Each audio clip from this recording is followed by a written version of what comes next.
Welcome back to the Titanium Hangar. This is Mike, and I'm going to ask you with part two of my vintage collection video. And there's a lot of figures here, and there's a lot to talk about, and there's a lot going on in 2018 and April of 18, and what's going to happen the rest of this year. 2019 is going to roll with some vintage collection, and I'm going to give you a little bit something special in each one of these videos. The last video I gave you some of the overview of the saga. I showed you the figures that are currently out for the kickoff, the restart of Vintage Collection. And this one, I have a very special surprise at the end, which hopefully y'all care about. So before we get into looking at a few more figures, I do want to talk about the Sail Barge. And with it coming out, some of my beliefs on that is that the Java Sail Barge is probably going to bring about a new redesigned skiff. Meaning the old skiff model, I just don't think they'll use that mold ever again. So the one they made in the 90s is probably going to shoot through the roof. It's going to be hard to get. The other thing is that they're probably going to make updated versions of the characters.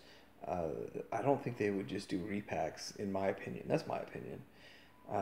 But they're really going to continue this vintage line all year this year and all year next year.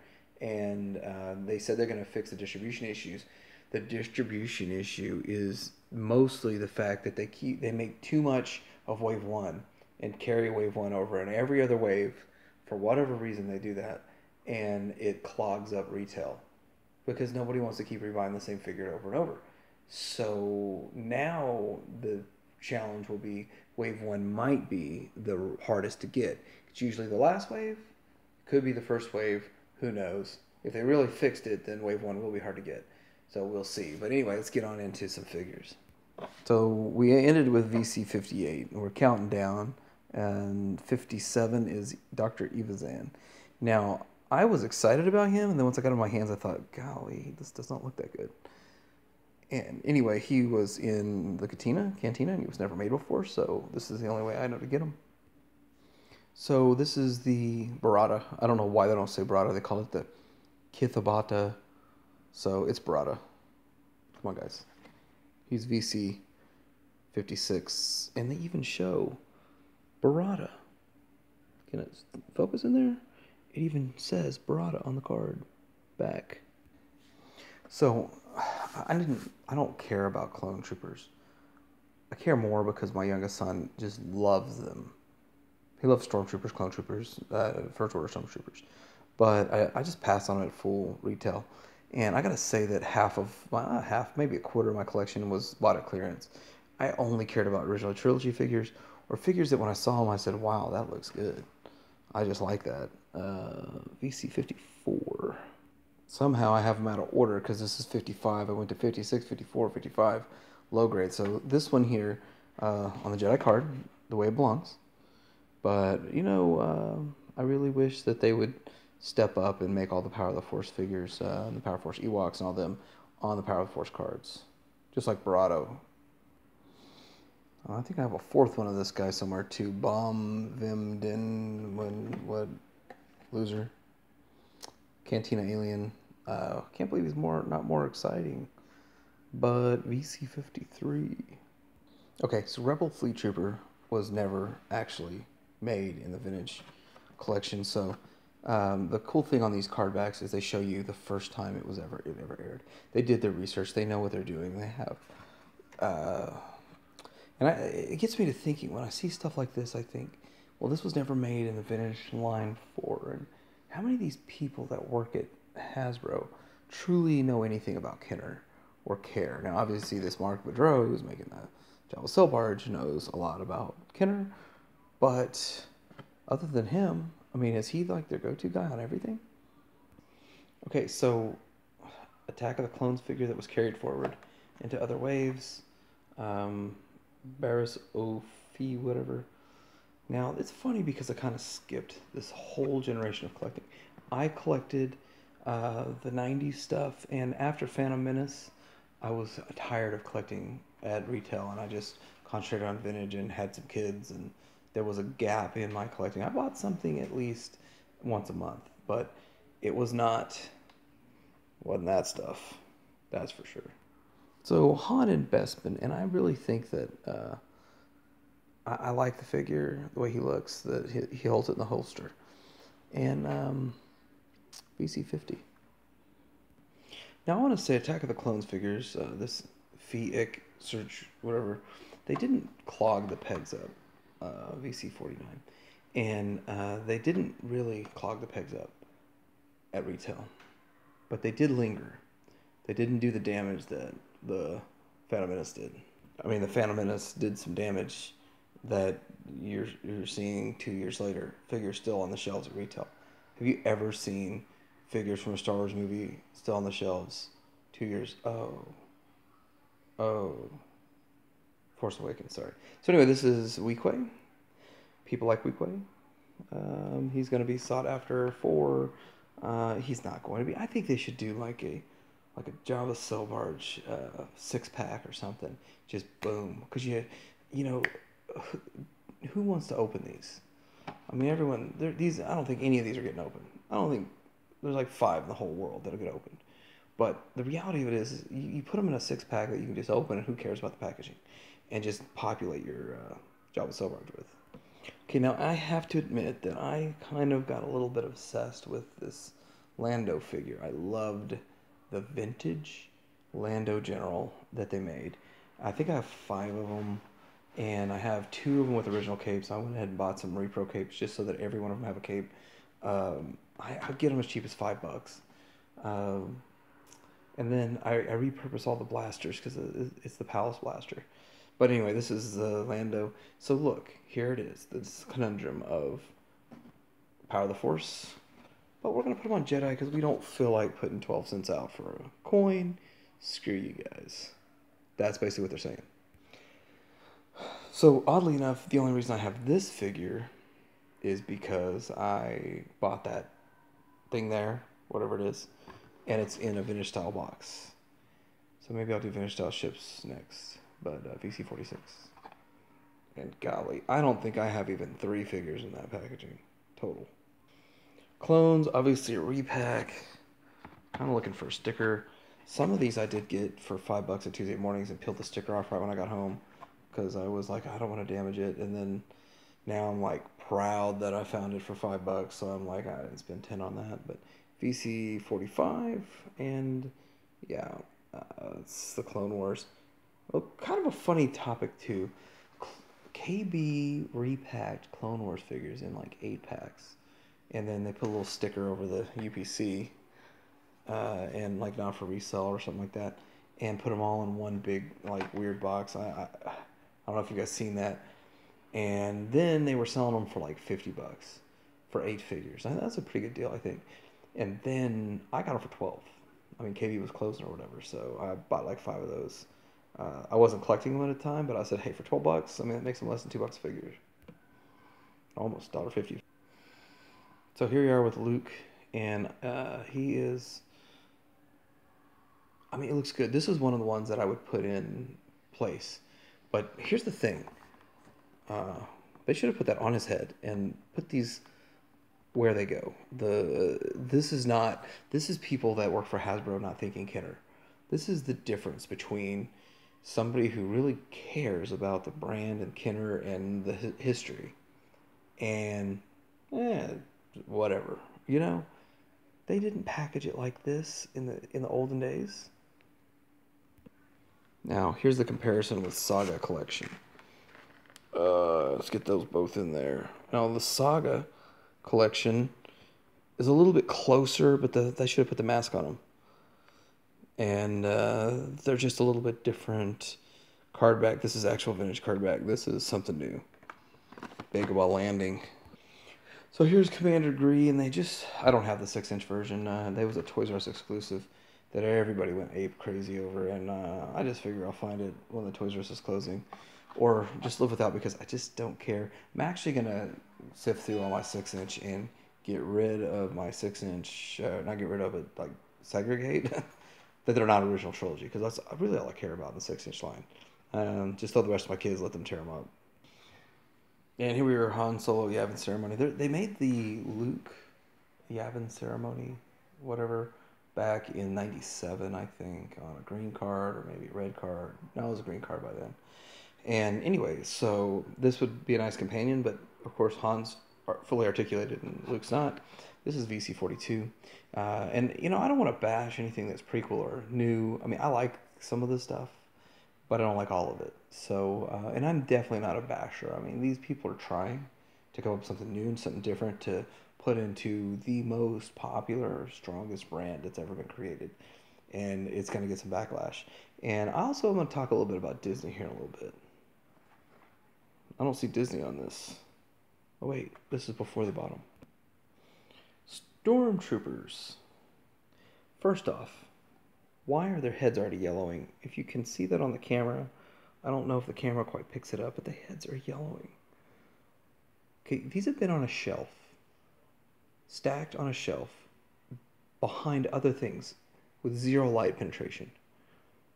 The whole time I've owned them, they've never seen sunlight. This is the most light they've seen since I bought them in the store. How are the heads yellowing? VC41. I want a recall on this. So here we are moving into some more of these figures, and I want to say that it was really kind of where it wore on me to collect these. I loved the fact they were vintage collection. I don't like the fact I didn't know when it was going to end. I was wanted to be, so I wasn't a completist on it because I had no clue. I had no idea what was going on with this stuff. It was almost like a random dart throw of what's going to be in the next wave. And as you can see with like what here, I've got them in order of kind of the way I own them. But you got some waves that were pretty much all one movie. You got some other waves that were just a cluster of them. There really was no rhyme or reason to it. So I'm wondering this go around, will there be more rhyme and reason to it? And as you can see with the first wave, it was a mix-up. Mostly, what was that, Last Jedi stuff, I guess? I wasn't even paying attention, but anyway, here is R5D4. This is a perfect stand-in. If you don't have a carded vintage R5D4. Beautiful card back. The bubbles are about the right size. The figure is an awesome little R5D4 figure. And, I mean, actually, since I have two of them, you can kind of see. There's a picture. I mean, that's a stand-in. You can stand this in your vintage collection. If you don't want to spend $200, $300, $400 on a nice R5D4, just throw this one on your shelf. Call it a day. You collect for you, not for monetary gain, right? So that's the next topic I really want to talk about when I talk about these things. And here's a Luke Death Star Escape and Farm Boy Luke VC39.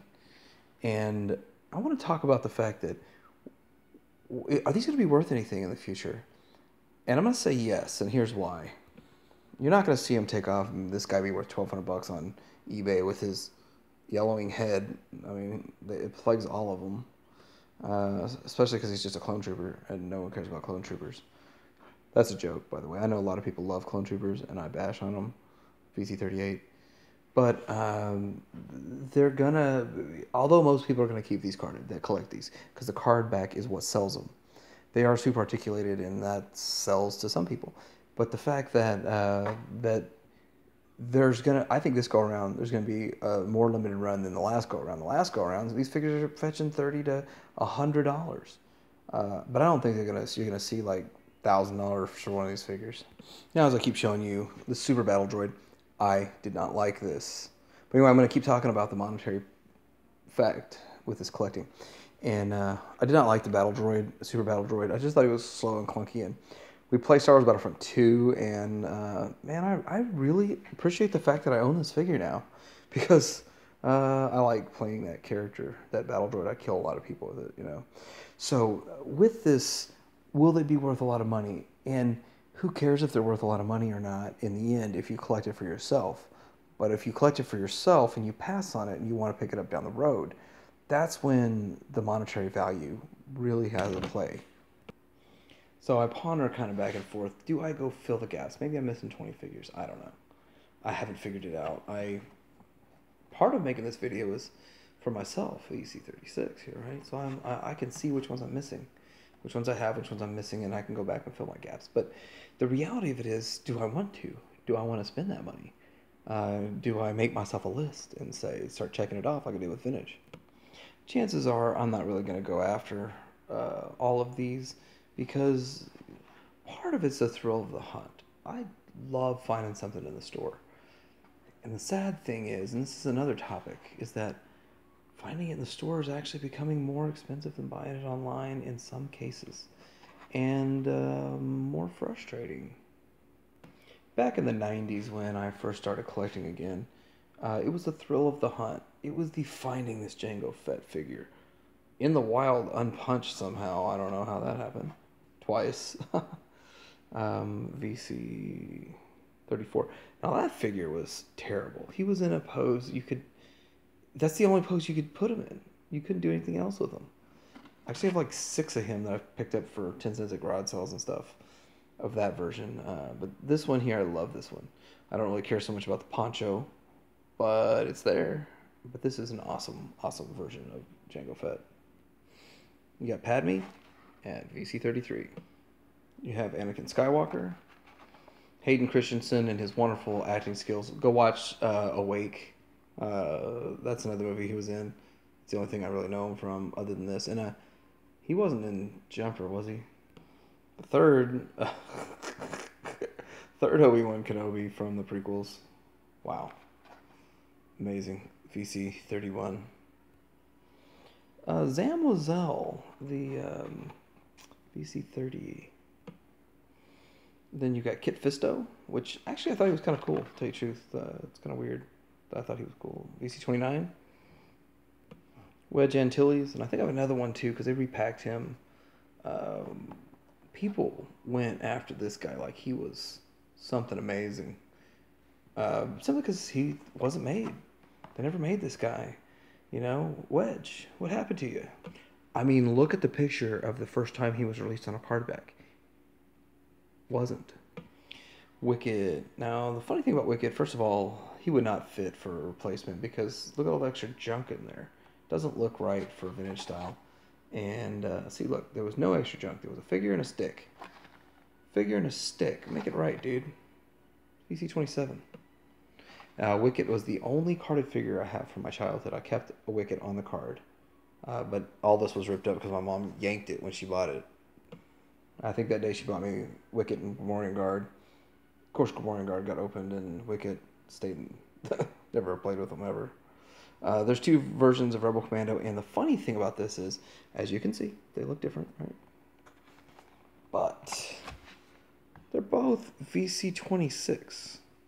Weird, huh? R2D2. They don't say it, but it's Jabba's Hutt Barge. R2D2. VC25.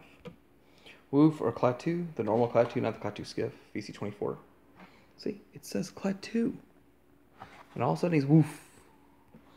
Man, this wave of figures is kind of heavy with, well, figures that would work great on the Cell Barge. I know this one is the Indoor Capture, but whatever. It's the same. What the heck? VC23. I guess I have a couple of variants here. I got the Indoor Capture and the Jedi Knight outfit. Oh, variants. Look at that. Let's get that better framed.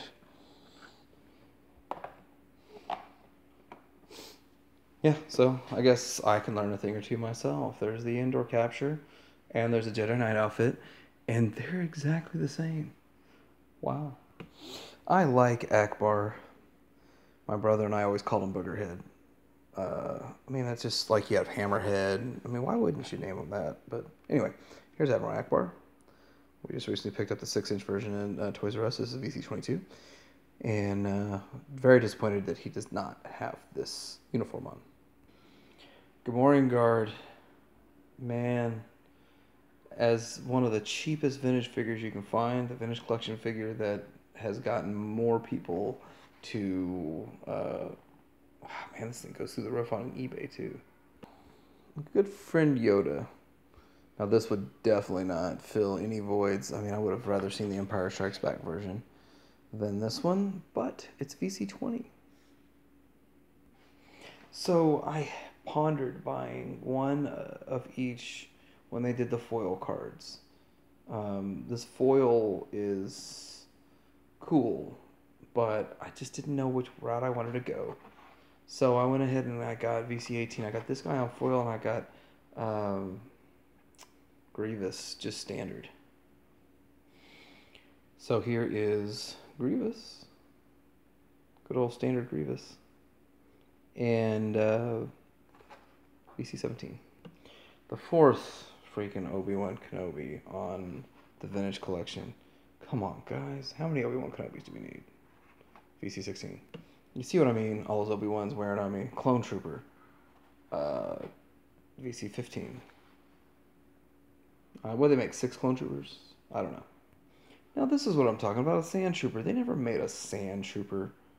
Let's get that in focus. Come on, focus. Focus. They never made a Sand Trooper for Vintage. VC14. Anakin with his Crybaby Teardrops. Not really, but man, I was not a fan of how they portrayed Anakin. But it was what it was. Thanks, Hayden. Darth Sidious. This is my apprentice, Darth Sidious. VC12. Wait, there was no Darth Sidious before? What the heck is that? Cloud Car Pilots. So, VC11. Got Forlom. Who the heck is Zuckuss? VC10. Okay, if you can look, they show... Oh, I can't zoom in on that. The name says Zuckuss, even though we all know it's Forlom. Okay, so this is confusing in a way because we have 2 different versions of Boba Fett. This is the Vintage Collection version, which looks like an updated mold. This looks like the Vintage, but it's rocket firing. VCP03 and VC09. But anyway, I have both versions in here, and I just think it's cool they made that. Darth Vader, Empire Strikes Back. So this is one of the 2 that they made. VC08. Why did they start with Empire Strikes Back? And then later in the 90s, 94, VC94, something like that, give us the Star Wars. And then here we go with Dak. Dak, where are you? When was he ever made? Never? They made a Darth Sidious in the past, so how come this Darth Sidious? Whatever. C-3PO? Really could have done a better job. Made him shiny and other stuff, but what, see, that one's shiny. You can make them shiny in the 70s, but not modern technology. It's just a bit too hard to make them shiny. AT-AT Commander. VC-05. Luke Skywalker. VC-04. So it looks like the first 50 I have almost all of them. Han Echo base outfit. It's not Bespin. They made a Bespin one. This is the Bespin Echo base. VC-03. Kind of like when you start a diet, you do pretty good in the beginning and it kind of wears off in the end, and that's kind of how this collection worked for me. Kind of like when you hit the gym, you do really good for the first few weeks and then it falls off a little bit unless you're like super gung-ho. It's kind of what happened with this. Princess Leia, Hoth. That's a straight up awesome, that would fill a void on a shelf. That's what I was looking for. And who'd have thunk VC-01 would be Dengar. And that would look good on a shelf too if you didn't have a card of Dengar. See, Dengar, throw him up there. Dengar, VC-01. So I told you that if you waited till the end, or stuck through it all, no, whatever, I had a special treat for you. So these figures here came out around the same time as the Vintage Collection was winding down. And it was, this packaging was supposed to be the packaging, like a concept art packaging before Vintage. So at the time they were picking what's the Vintage packaging going to look like. This was thrown out there in 1977, 78 as an idea of packaging. So they said, hey, let's make, I don't know, how many figures did they make? 6? They made 6. So I'm missing 2. I'm missing the Clone Trooper Lieutenant and Vader. I think it's okay that I'm missing those, whatever. But I just picked a few up just because I was like, whatever. First off, they were on the shelf at my store, and I bought them. I should have got all of them, I know, but I wasn't a completist at the time. I still am not a completist, so there's actually some vintage stuff I don't have. My friend likes to remind me. Very nice of him. Anyway, we've got Shock Trooper, and there's the back of it. So, anyway, like, subscribe, comment, and I really want to hear what you did like, didn't like. If you dislike it, please tell me. What did you not like? If you disliked it, you probably didn't make it this far. So anyway, this was my collection of vintage collection, and I will do updates as I pick more up because I'm pretty passionate about the vintage Star Wars, and so the vintage collection checks a lot of boxes for me. Titanium hanger out.